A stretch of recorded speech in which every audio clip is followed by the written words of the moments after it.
Hi all. The topic for this week is civil society, particularly dimensions and forms. This is a brief overview of this week's topic. The first is economic dimension, and the second is the political dimension of a civil society. Under the political dimension of a civil society, there are social movements and labor movements.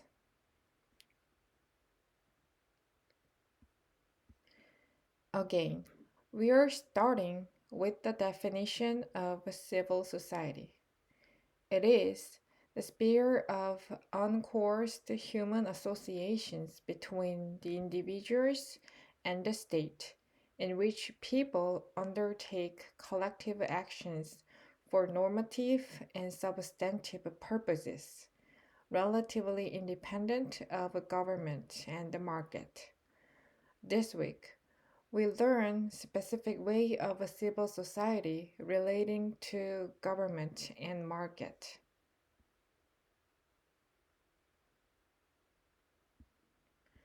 Let's start with economic dimensions focusing on civil society and market. The core concept here is civil regulations, which refers to the capacity of a civil society to change market rules through direct pressures. It is the concept that emerged in 1980s. Before this, lobbying was used for statutory changes. In other words, civil society lobbied governments to regulate market, including corporations' behavior. After, civil society used direct pressures on market to regulate their behaviors. The background of this civil regulation is first, the transition of the locus of economic values from production towards the brand. The example is buying a car. Before, it was whether buying a car or not as a transportation. However, after, it became whether buying a Ford or buying a BMW as their car. As you can infer from hearing this, it became buying a brand, a luxury brand, for example. The core idea behind this is that, first, corporations' sense of brand vulnerability, which means brand becomes their resources. Second, people learn that brand damage leads to financial losses. Another background is the rise of internet, meaning there was a transformation from resource poor civil society to mobilizing media friendly action. This means people make public opinion through internet forums and people are connected globally.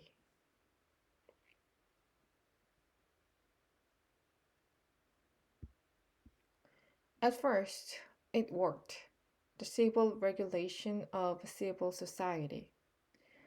However, corporations learned to react to civil society pressures. For example, Nike, they no longer fear anti sweatshop campaigns. Relating this, there was a change of civil society market relations from poachers and gamekeepers to uncomfortable bedfellows. In other words, there was a collaboration between civil society and market. For example, labor activities joined with the corporate informing international initiatives. With simple terms, civil society and corporations worked together for regulations.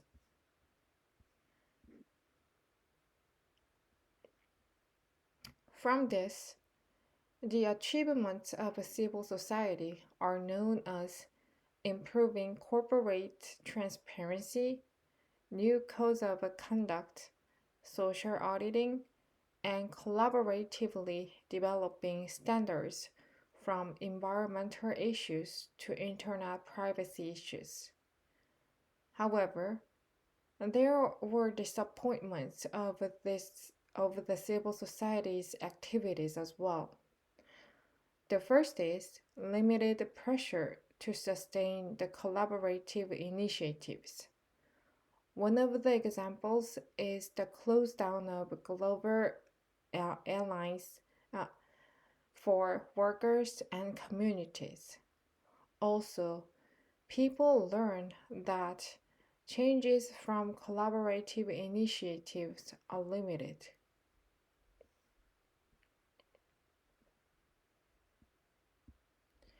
Let's move on to the political dimension of the civil society within its relationship of social movements. Political dimension of a civil society refers to civil society and politic relations in social movement. In this, the role of politics include first, constituting the norms and institutions of civil society. Second, ensuring the conditions of equality and freedom so that civil society can prosper. The importance of politics in social movements is uh, alliance among political actors as decisive for collective mobilization and its successes. It is the combination of social spheres, including social movement, civil society, and NGOs, and political sphere includes political parties.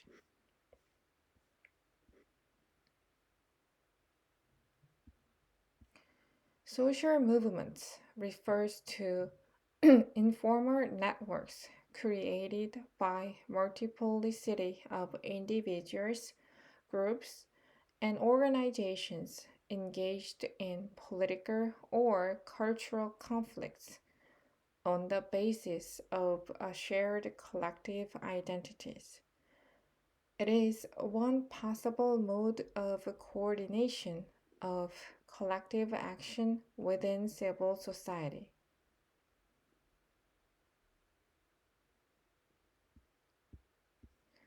When we look at the political dimension of a civil society, as brief historical backgrounds, before the 1970s, when it was industrial societies, it was about labor movements where working class fought against employers with capital and power. The main characteristics was a civil society fighting against state, corporations, and power. After 1970s, there was new social movement that focused on environmental issues, women and other human rights, gender and sexuality, and peace and solidarity.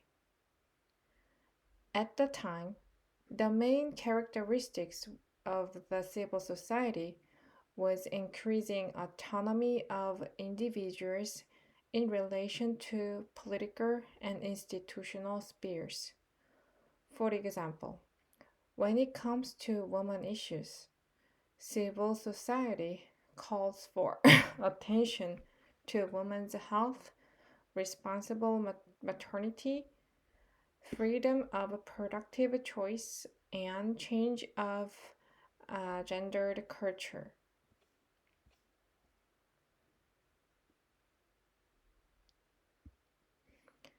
Let's look at the brief historical backgrounds of the political dimension of civil society. Before 1980s, it was mostly about protest-centered movements. Civil society organizations lacked resources, and the role of civil society, social movements, political parties, and general citizens were less distinctive. Civil society used mobilization to create pressures. After 1980s, there were changes of civil society in terms of political dimension. Civil society organizations had played the main role in political movements, but it became better structured, it obtained material resources, earned public recognition, and also paid step. Also, civil society and politics became distinctive. Protests were replaced uh, to lobbying or similar activities. Citizens were withdrawn from participation in public lives. Some of the group became interest groups or the third section.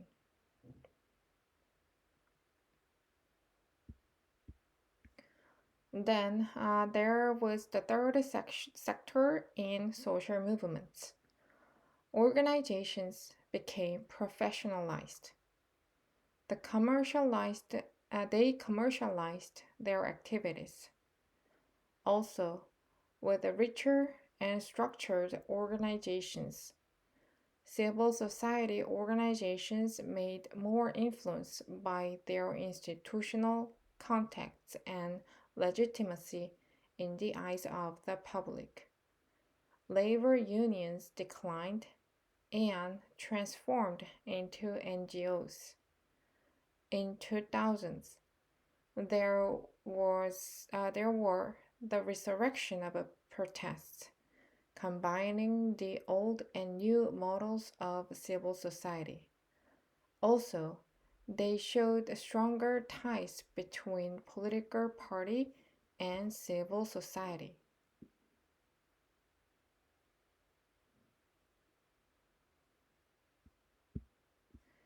What about political dimension of civil society in Korea? We can see the example from the labor movements in the history. In 1920s, there was Association of Korean Labor Union, which led the boycotting for the union members. They aimed for the independence from Japan. In 1970s, labor unions grew after Chantail's death. After his death, media, political parties, and college students voiced for labor issues. And in 1970, November 13th, the Labor Standard Act passed.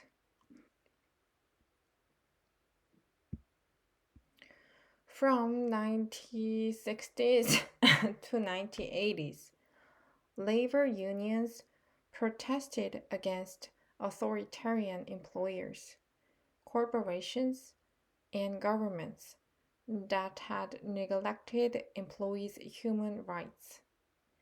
They required salary increase, labor condition improvement, and labor standard rights. In 1987, labor movements exponentially grew that there were 3,700 labor protests. Employees democratically and voluntarily organized unions. Governments responded to this movement with physical suppression. They used both legal and illegal methods, like arresting protest leaders with police power.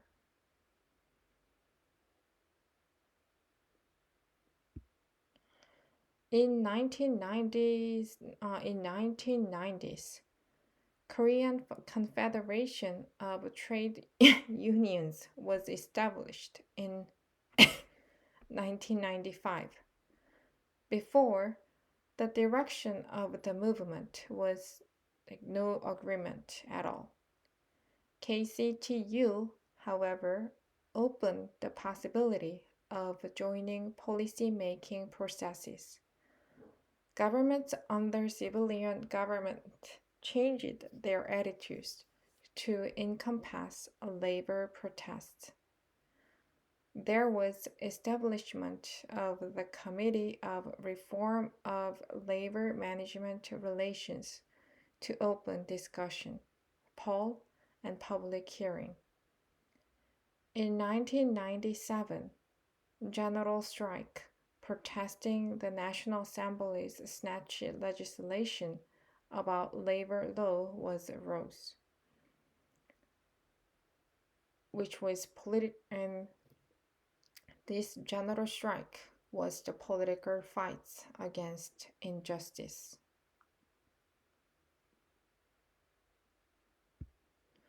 In 2000s, after 1997 Korean financial crisis, where corporations went through restructuring, cutback, and mass layoff, labor unions became decentralized, pursuing their own interests, including job security and salary increase. Also, there were conflicts between the full time employees and part time employees. All in all, there was decreasing power of labor movements. Also, labor unions became politicized. KCTU put resources on creating Progressive Political Party, which was Democratic Labor Party. They experienced internal power group conflicts. In 2014, the Unified Progressive Party was abolished through the Constitutional Court decision.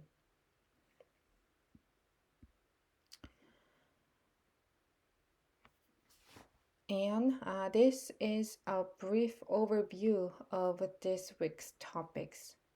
So we covered the economic dimension of a civil society, how it has changed, how it has changed in general. And also, we covered the political dimension of a civil society as well. So first, we discussed the general social movements and how it has changed. And also, particularly focusing on the political dimension of a civil society in Korea by emphasizing the labor movements, we also uh, have discussed what had happened in Korea and how it had changed. So, this was it for this week's topic, and see you at the class.